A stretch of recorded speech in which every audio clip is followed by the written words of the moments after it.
Assalamualaikum. Since it's weekend, so we decided na dito naman kami magpunta sa SM Mall of Asia.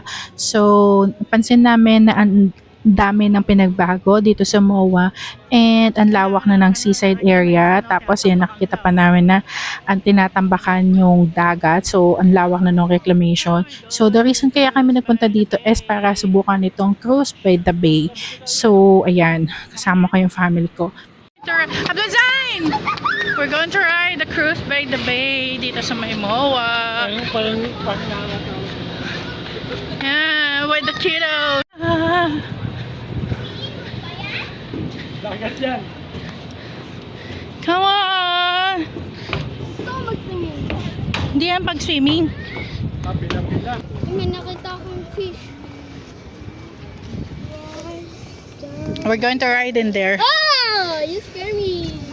So kami ang una sa pila kasi sa amin nag-stop yung unang umalis na cruise. So ayan, yung pamangkin ko tsaka yung brother ko. Lalo yung pamangkin ko excited na sumakay kasi yan, mga first time niyan sumakay ng boat or itong mag-cruise sa dagat. So dumating kami sa pila is around 5:30. So sakto siya for the sunset view. Kaya ayan, excited na yung pamangkin ko na sumakay.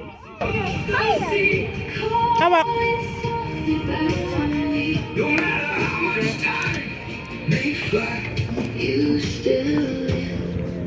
Inside my life,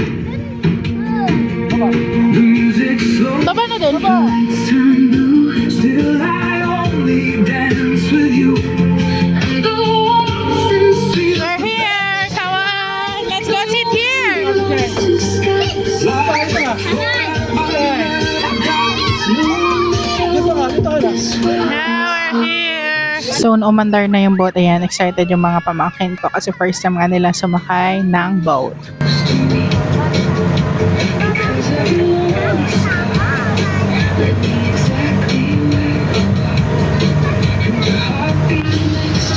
Then, habang umaandar yung boat, pwede kayo magpa-picture dyan sa bandang unahan. And yung kasama ni kuya na boat driver or yung assistant niya is pwede kayong pa-assist sa kanya para picturean kayo kasi magaling silang kumuha ng picture dyan. So, yan yung sister-in-law ko, nag-emote-emote lang dyan sa harap. And huwag niyong kalimutan pala na magbigay ng tip kina kuya. And then, nag-stop lang dito bandang Okada para pwede kayo magpa-picture na ang background niya is yung Okada. Kasi maganda siya. Tapos, as you can see, ganda nung background ng Okada kasi may yung sunrays ang ganda niya. Tapos ayan, so after ng picture and everything, uwian na. So as you can see, ayan, ang ganda. Ang payapa ng dagat. So kaya hindi natuwa yung mga pamangkin ko at hindi sila na hilo sa dagat or nagkaroon ng sisik kasi ayan, ang payapa ng dagat. And they enjoy everything kasi this is the first time na makaka-ride sila ng boat. So ayan, overall ang saya na experience for just 200 pesos. Ayan, may experience nyo na sumakay ng cruise dito sa Manila Bay. And isama nyo din mga kids kasi masaya din siyang ma-experience ng mga kids. Tapos, I suggest na gawin nyo siya ng around pa sunset para maganda yung view ninyo during the sunset hours. So, yun lang. Thank you so much for watching. Bye-bye!